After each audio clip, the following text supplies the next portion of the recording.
Hello and welcome to episode 8 in this series of short films recalling the 2023 journey of we two motorcyclists making our circumnavigation of the Iberian Peninsula.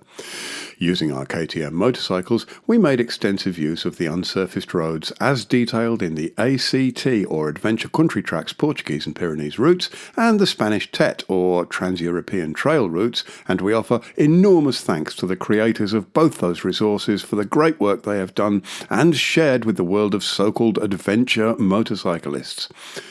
A good deal of pre-trip research, as well as en route making it up as we went along depending on how we felt and what the weather was throwing at us, also formed how the journey finally turned out. Here is a map upon which will emerge with a different colour for each day's ride our route across the Pyrenees. For those either unfamiliar with maps or simply incontinent, the blue blob on the right is the Mediterranean Sea and the blue blob on the left is the Atlantic Ocean.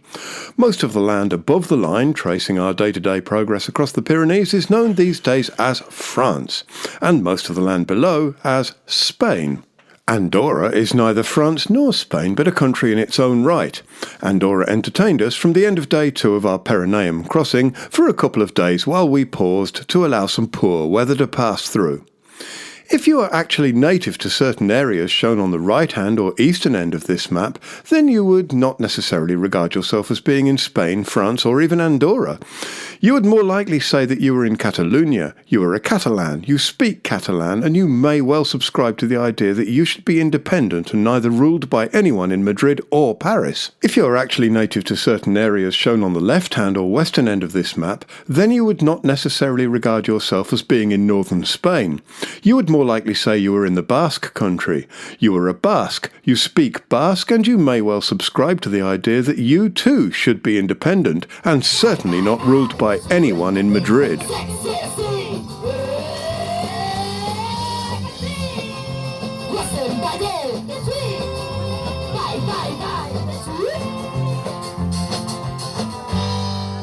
After a couple of days of R&R, Nozza and I left Setcases at very early o'clock and rode out to Cap de Creus, the most easterly point in mainland Spain, situated within a small national park which does not allow entry to vehicles from 9:30 a.m. to 9:30 p.m. between June the 1st and September the 30th. It was worth the effort, both to experience this barren and spectacular rocky promontory, and also to ensure that this section of our trip would effectively be our third and final genuine coast-to-coast ride.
After a long tarmac climb away from Setcases on some fun and fairly fast tarmac, our first dirt road took us up another level and away from the dry coastal plains.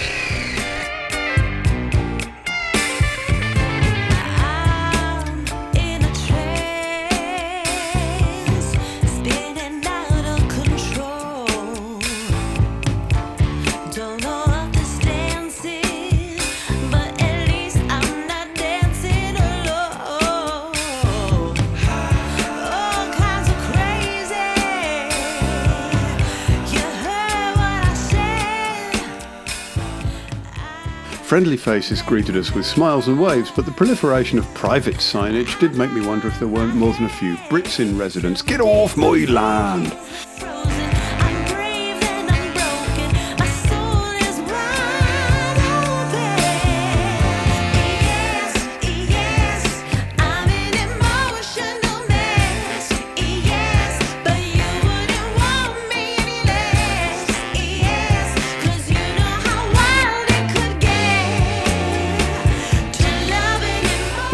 took us alongside elegant, simple metal sculptures at the Parc des Sculptures Mollendon-Salon in the Girona region, after which we began the seemingly endless woodland climbs up into the ever-greener mountain range that would be our home for the next 700 or so kilometres and several days.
We hadn't encountered much in the way of the colour green for almost 3 weeks and had started to believe the earth was basically yellow. But the next few trails provided a major change in hue, finally emerging above the tree line and out into the wide open vistas of the greenest green Pyrenees, now unveiling their stunning alpine beauty.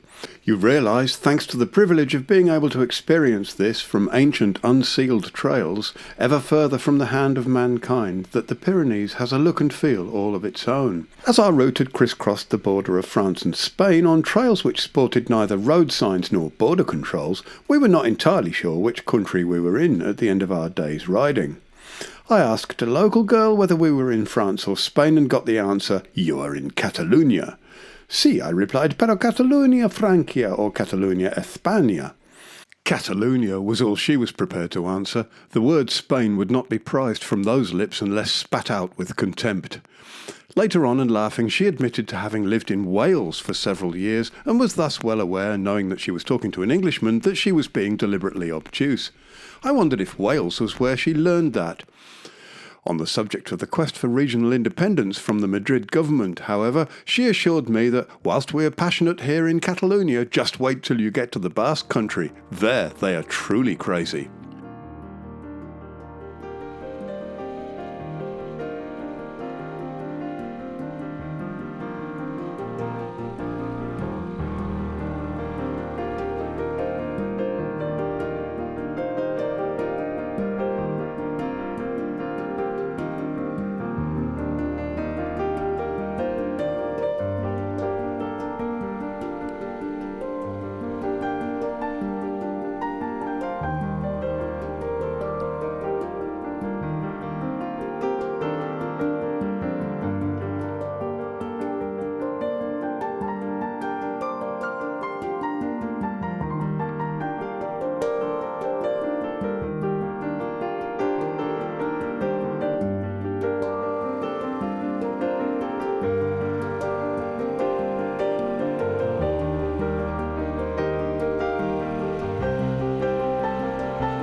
The mountains are green for a reason, however, and the clouds had been gathering since we left the Mediterranean's sunny seaboard plains. As we neared the day's end, the rains came and we were glad to find a splendid hotel at the Catalan village of Setcases. In contrast to the Portuguese ACT routes, where we had encountered no other motorcyclists tackling the trails, our hotels soon filled up with riders sporting a variety of adventure bikes and aiming to do more or less the same as us across the Pyrenees. We established ourselves in our comfortable hotel room, conducted our arrival routine comprising shower, change into civvies, drink beer, and then took a pre-dinner wander through the village. Setcases simply means 7 houses, so presumably that's what it had when it first took shape sometime around 900 AD. Nowadays it includes quite a few hotels and an apparently pretty buoyant year-round economy, welcoming summer hikers and winter skiers.